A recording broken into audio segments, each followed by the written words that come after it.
What's up, guys? This is Ian here, coach of your Ladner Lanturn, bringing you guys our first match for the NCL Season 3, taking on my good friend Tiff and her Calgary Flareons. Very hyped up match. This was actually the first match played of the season. We managed to get it played before week 1 started, but we were both pretty hyped up and managed to get a pretty good game in here for you guys. So let's run through Tiff's team then. She has Celesteela, Sylveon, Greninja, Galvantula, Hitmonlee, Girafarig, Mega Garchomp, Celebi, Gigalith, Alolan Marowak, and Togekiss. I was not expecting Hitmonlee or Girafarig, so Hitmonlee did come. Again, I wasn't super worried about Hitmonlee until I actually got into the game, because I realized that it can do a lot. But the main things I wasn't really concerned about it because Torn kind of deals with it. But I could see why Hitmonlee would come excuse me. Because I do have a relative fighting weakness on like half of my team, so yeah. Girafarig didn't come, of course. Celesteela didn't come, which was big news. I was like, okay, I guess I over-prepped for Celesteela. It's nice that the whole team is grounded now because Togekiss didn't come either, which means Hitmonlee is the only removal option. T-Spikes look amazing. Everything will get poisoned when it comes in. Everything. So big ups to that. No Celebi is pretty good. I did have the U-turn on the Torn for that. There was no way Celebi was living that unless it was Tangaberry. And no Galvantula, which means I don't have to deal with webs, which is great. I did have 4 things. Like, webs would have been horrible against what I brought anyways, but I don't have to deal with it. So again, fantastic. Triple Levitate plus Tornadus plus a Clear Body Tentacruel means that, yeah, again, I don't have to deal with it. Yeah, regretting not bringing Conkeldurr based on what she brought. I think Conkeldurr matched up pretty amazingly against the 6 that I see on the screen there. Whimsicott to an extent, just as a Greninja sort of answer, which I don't really have on my team. Like, Greninja kind of rolls through me at the moment. Diggersby looked like it had an okay matchup, and so does Pangoro, if I'm being completely honest as well.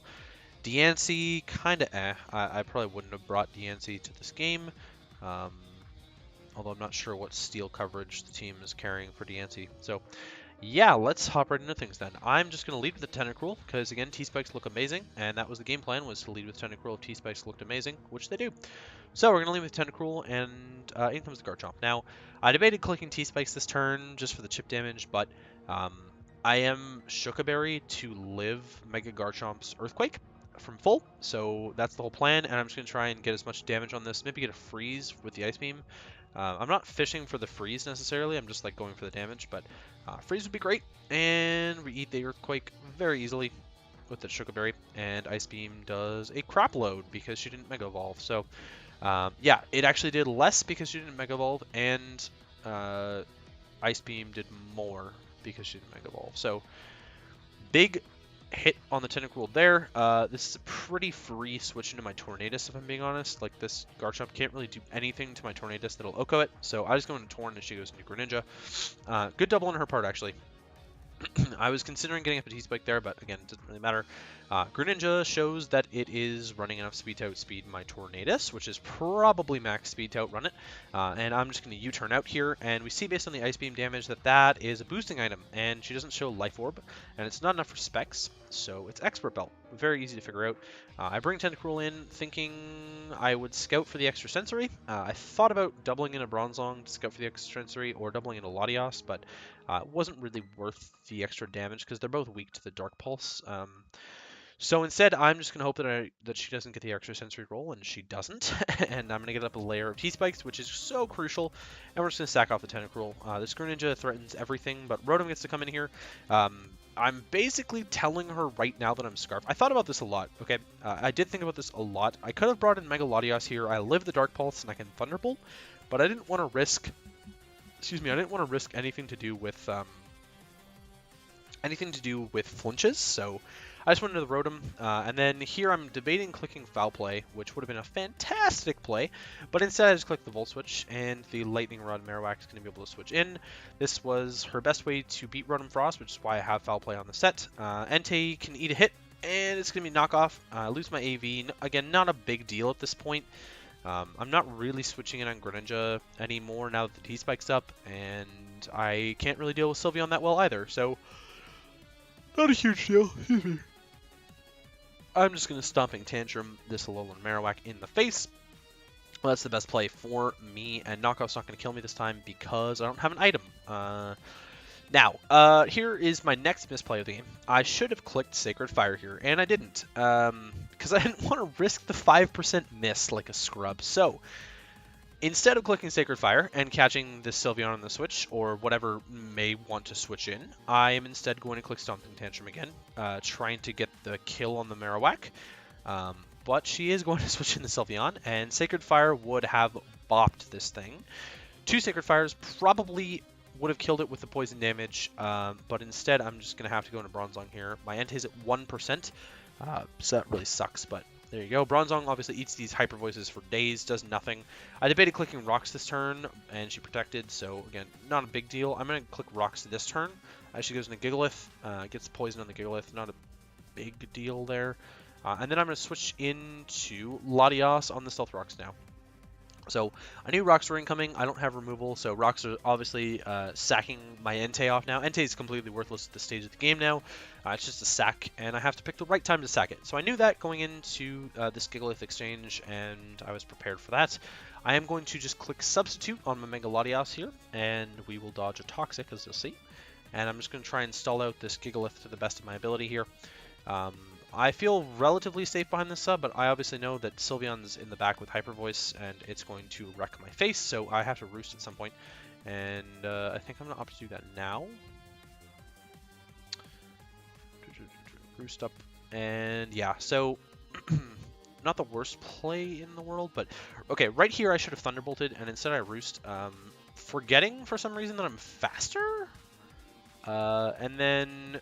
yeah, so I would have forced her into Protect, and now she's going to get the Wish back. And my Latias is weakened, so pretty much Mega Latias has done nothing. And I just go into Bronzong. I need to eat the Hyper Voices with something, and Bronzong was my best way to do that. This has been my Sylveon counter since I was building. Heavy Slam is just going to do some major damage to something here, and it's going to be the Hitmonlee, which also gets poisoned and takes the rocks damage.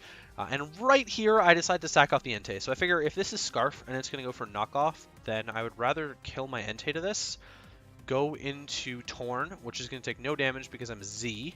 I didn't even explain my sets. Oh my god, if you didn't see the team builder, you should check that out though. But I am a specially defensive Bronzong with Heavy Slam, Rocks, Toxic, Charge Beam to hit the Celesteela, which didn't come.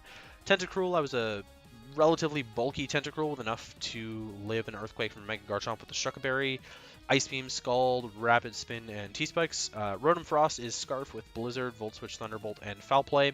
Entei was Assault Vest with Sacred Fire, Iron Head, Hidden Power, Ice, and Stomping Tantrum.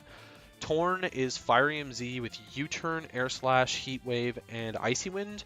And Mega Latias is a fast variant with Sub Roost, Thunderbolt, Dragon Pulse. There you go. Okay, so I'm sacking off my Entei to this, and it turns out she clicks Rapid Spin, which fails, of course, because there's no target. So that is really good for me. I figure Rapid Spin is not really going to do much to my Torn anyways, and T-Spikes have kind of done their work at this point. I can still get up Rocks with Bronzong, so it's not the biggest deal in the world. It's just a T-Spike guarantees the Garchomp dies when it switches in, and I can always switch into Torn on the Garchomp, so... yeah, I'm just going to opt to kill this thing with the Air Slash. U-Turn would have killed, but I opted to do that. And then this brings Gigalith in. I'm going to U-Turn out now, get some more HP back from Regenerator, and go into my Bronzong, which also hardwalls the Gigalith as she goes for Rock Slide. So we see the Rock Slide is the best way to hit my stuff. Obviously, Rock Slide is going to demolish the rest of my team. So I'm just going to sort of try and 1v1 this with Bronzong here. As she clicks Rocks again, I think that was a misclick. I would imagine Rock Slide was probably just a better play.